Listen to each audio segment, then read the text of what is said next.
Today we shall reflect on the life of St Vincent Ferrer. Born in Valencia on the 23rd of Jan 1350, Vincent was educated at Valencia. He completed his philosophy at the age of 14 and in 1367 joined the Dominicans.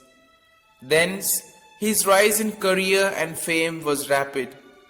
In the year 1384, he became professor at the Cathedral School. In 1391, King John I of Aragon made him his advisor and the Queen's confessor.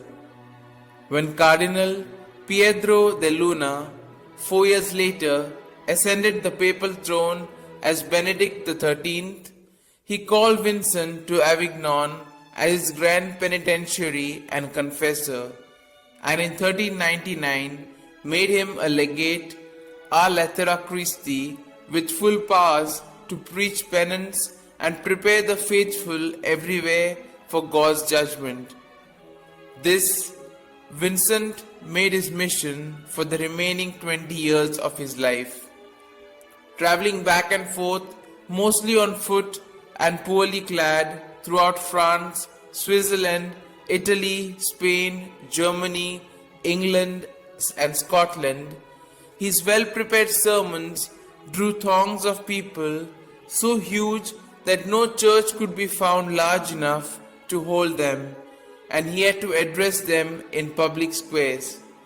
It was evident that he had the gift of tongues, for in each of these countries, with all their different languages, he readily succeeded in touching the hearts of his hearers and awakening their consciences.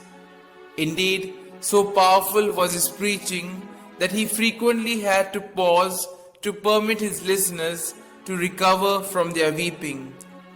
Conversions took place by the thousands. Thus, in Spain, he brought 25,000 Jews and 8,000 Moors into the church. In northern Italy and southern France, thousands of Waldensians and Cathari too, unlettered peasants, came in closer union with the church. Everywhere, stupendous miracles of healing accompanied his progress. An army of disciples, both men and women, and numerous priests followed him from town to town. Vincent also had the gift of prophecy, and at Alessandria in northern Italy, he once singled out in a crowd the youthful Saint Bernardine of Siena, who was later to evangelize his native Italy. An indication of the esteem in which Vincent was held throughout Spain can be gauged from the fact that in the year 1409 he was appointed one of the judges who were to decide upon the successor to the throne, and it was largely to his influence that Ferdinand of Castile owed his election. The schism under which the church was then suffering grieved Vincent greatly, yet to him goes the supreme credit for having ended the 36-year-long period of disharmony and ending it so dramatically.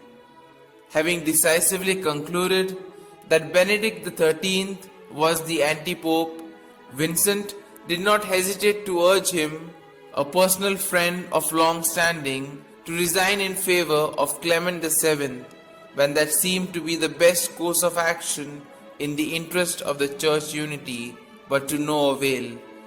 Obviously, disgusted with such stubbornness, Vincent, though ill, finally mounted the pulpit before a huge assembly over which Benedict himself was presiding, and thundered his denunciation of the man who had ordained him a priest. Benedict instantly fled and abandoned by all his supporters. Vincent's entire life was one of great austerity. He slept little and prayed much, fasting rigorously and perpetually. God called him to his reward on the 5th of April 1419 while he was evangelizing Brittany. He was canonized by Pope Calixtus III on the 29th of June 1455.